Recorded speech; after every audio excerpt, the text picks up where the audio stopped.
Begitu juga seorang ibu. Di sini banyak kaum ibu. Wahai para ibu-ibu, kalian adalah madrasatul ula. Kalian adalah madrasah pertama. Kalian adalah pengajar pertama, muallibah, mudarrisah, muaddibah. Kalian muallimah, kalian adalah pengajar, kalian adalah pendidik pertama bagi putra-putri kalian. Bagus buruknya anak tergantung dari kalian sebagai ibu. Makanya Allah Subhanahu wa taala berfirman dalam Al-Qur'an, nisaukum harsul lakum. Wanita-wanita kalian adalah ladang bagi kalian. Kita bapak-bapak yang bercocok tanam, kalian perempuan adalah ladangnya. Kita bercocok tanam tergantung ladang. Kalau kita bercocok tanam di ladang yang baik, di ladang yang subur, hasilnya bakal baik, hasilnya bakal bagus, hasilnya bakal indah. Tapi kalau kita bercocok tanam di ladang yang rusak, ladang yang kering kerontang, ladang yang tidak subur, tanahnya kering, maka tanamannya hasilnya rusak, hasilnya bagus, tidak akan berbuah. Bagus buruknya anak tergantung dari kalian seorang ibu. Makanya ibu-ibu Hadramut melahirkan para ulama, melahirkan para aulia, melahirkan para asfiya. Itu tidak terlepas dari kepribadian wanita-wanita yang ada di sana. Ibu-ibu tahu, wanita di Hadramut seumur hidup keluar rumah cuma 3 kali, saudara-saudara. Pertama, ketika mereka masih kecil, keluar bersama orang tuanya. Kedua, ketika mereka nikah, keluar dari rumah orang tua ke rumah suaminya. Ketiga, ketika mereka mati, ketika mereka wafat, dibawa ke kuburnya. Makanya tidak heran wanita di sana sibuk tiap hari untuk mendidik anak-anaknya. Al-Habib Ali bin Muhammad Al-Habsyi, sahibul maulid, beliau umur 10 tahun berjumpa langsung dengan Nabi Muhammad yaqdatan dalam keadaan terjaga, sehingga Habib Ali bin Muhammad Al-Habsyi menjadi manusia yang paling dicintai oleh Nabi di zamannya. Kenapa? Itu tidak terlepas dari pendidikan ibunya, yaitu Syarifah Alwiyah Al-Jufri, Syekh Ibrahim Al-Matbuli radhiyallahu an. Beliau datang ke uminya, beliau bilang, "Umi, Ibrahim habis mimpi ketemu dengan Nabi Muhammad."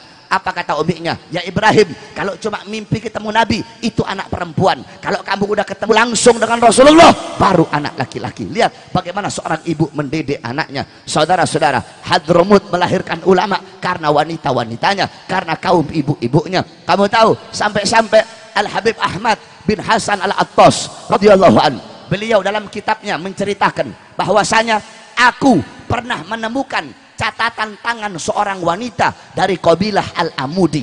Itu wanita menulis dengan tangannya syarah kitab Minhajnya Al-Imam An-Nawawi. Itu wanita tulis pakai tangan. Di akhir tulisan, wanita itu berkata, tolong dikasih maaf, tolong dikasih uzur kalau ada kata-kata yang salah. Kenapa? Karena aku menulis ini kitab dalam keadaan menyusui anak-anakku." Coba ibu-ibu bayangkan, wanita di Hadramut nyusuin anak sambil bikin wanita di Hadramut nyusuin anak sambil bikin Tidak heran anaknya besar jadi muallif kitab. Enggak heran Habib Abdullah bin Alwi Al-Haddad umur 7 tahun hafal Quran, umur 9 tahun hafal Kutubus Sittah, Bukhari, Muslim, Sunan Abi Dawud, Tirmidzi, Ibnu Majah, Nasa'i. Umur 11 tahun hafal Kutubul Ghazali, Ihya Ulumuddin, Bidayatul Hidayah, Minhajul Abidin, Mukasyafatul Qulub, Miyarul Ilm. Tidak heran, kenapa? Itu tidak terlepas dari pendidikan ibu-ibu beliau. Bayangkan wanita di Hadramut nyusuin anak sambil bikin kitab. Nggak heran anaknya besar jadi pengarang kitab. Ibu-ibu kita nyusuin kita sambil dengar lagu dangdut. Akhirnya besar kita jadi tukang dangdut, saudara-saudara. Itu wanita-wanita di Hadramut. Begitu mereka luar biasa mendidik anak-anak mereka dengan pendidikan Nabi Muhammad sallallahu alaihi wasallam. Makanya nggak heran ibu-ibu di Hadramut sana tukang pasar yang orang-orang dagang di pasar, mereka tidak boleh dagang di pasar kalau belum hatam 4 kali kitab Minhajnya Al-Imam An-Nawawi. Jadi di Hadramut itu tukang jualan ikan, jualan tahu, jualan tempe, udah 4 kali hatam kitab Minhaj. Kalau nggak hatam 4 kali, nggak boleh mereka jualan di pasar. Itu Hadramut, yang dimana para wali songo datang bawa Islam berasal dari sana. Oleh karena itu, wahai para kaum ibu-ibu sekalian, didik kamu punya anak-anak dengan pendidikan Nabi Muhammad SAW. Ini ibu-ibu zaman sekarang, kalian tahu di mana letak kursi kalian, di mana letak dapur kalian, di mana letak kamar mandi kalian, tapi kalian tidak tahu di mana letak anak-anak perempuan kalian ketika malam. Kalian biarkan anak perempuan kalian telanjang, kalian biarkan anak perempuan kalian membuka aurat, kalian biarkan anak perempuan kalian pacaran, bahkan ibu-ibu sekarang pacar anak perempuannya datang ke rumah, mereka yang matikan lampu rumah, saudara-saudara. Itu ibu-ibu zaman sekarang, banyak yang terjadi. Oleh karena itu saya tanya sama semua ibu-ibu yang ada di sini, emas, permata, intan, berlian kalian, apakah kalian taruh di luar rumah? Jawab sama-sama. Apakah kalian taruh di luar rumah, ibu-ibu? Emas, intan, permata, berlian kalian taruh di mana? Di lemari. Kalian kunci rapat-rapat biar nggak dilihat orang. Kalau orang lihat nanti mereka curi, kalau orang lihat nanti mereka ambil. Emas, intan, permata, berlian, uang kalian kunci rapat-rapat. Kenapa?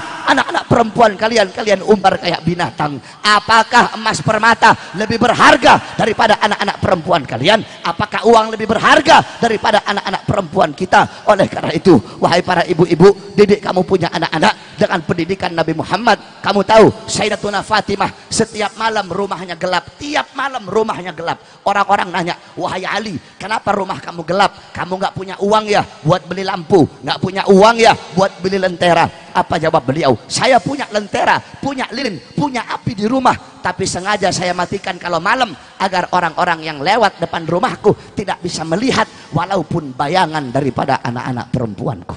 Bayangan anak perempuannya tidak rela dilihat, apalagi wujud anak-anak perempuannya. Sebab kenapa saya bahas seperti ini?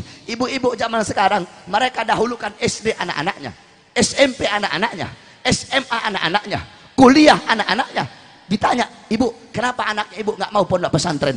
Habib, Ustadz, Kiai, kalau anak saya masuk pondok pesantren nanti gak dapat ijazah, nanti anak saya bodoh urusan dunia, nanti anak saya pengangguran, nanti anak saya lapar, nanti anak saya nggak dapat kerja, nanti anak saya susah, nanti anak saya miskin. Kamu takut anak kamu susah, kamu takut anak kamu lapar, kamu takut anak kamu pengangguran, tapi kamu tidak takut kalau anak kamu buta Al-Quran. Ibu-ibu, kamu mau bandingkan pondok pesantren dengan sekolah? Sebab banyak orang tua sekarang membanding-bandingkan pondok pesantren dengan sekolah. Lebih bagus sekolah daripada pondok pesantren. Pondok pesantren ngaji agama aja, sekolah ini ngaji urusan dunia, pekerjaan, S1, S2, S3.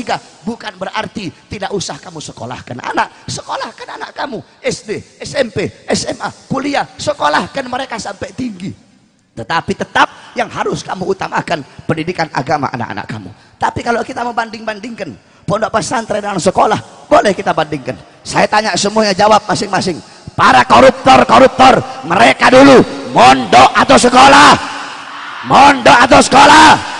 Para pelacur, mereka dulu mondok atau sekolah? Mondok atau sekolah? Yang suka mabok-mabokan dulu mereka mondok atau sekolah? Mondok atau sekolah? Tukang pemerkosa, mondok apa sekolah? Mondok apa sekolah?